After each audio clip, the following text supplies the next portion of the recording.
Alright, changing the heads on a brush cutter. So this one here is a 240 and this one's a 260.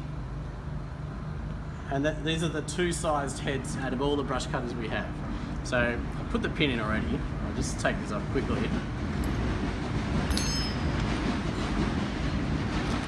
So nut protector, thrust washer, blade. This plate can come off. Always leave it on, never take it off. And these two nooks here is where the pin comes through and engages to lock it so you can unscrew it. So never take that plate off. It's just a dust protector. Now this is the 260. They both go on the same, they both need the same equipment, they're just different sizes. Two blades. So the only difference really is the size of the hole in the middle. This one has a small hole and that engages on that little rim there. You see this rim is bigger, so it can't engage. So if it's off balance, the whole thing vibrates apart. And the same thing, this one's got the bigger hole and it engages nicely on that little rim. But if I put it on here, you can see the size difference. So when you're trying to load up your toolbox, if you're not sure, do this to work out which one you need. That's how that goes. Same with the nuts. You really can't tell just by looking at one. You just got to see if it goes on.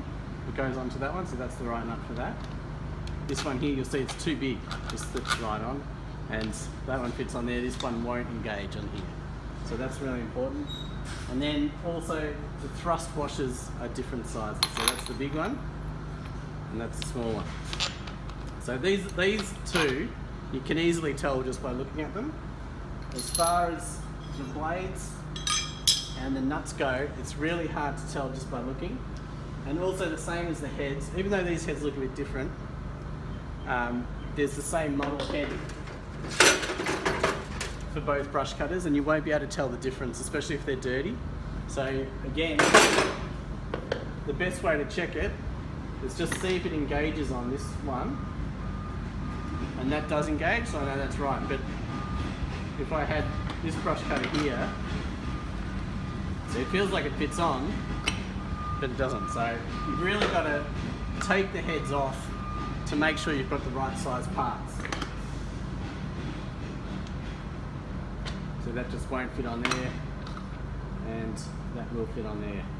So that's it. So whatever happens, whether you're using the plastic head or the steel head, this plate always stays on.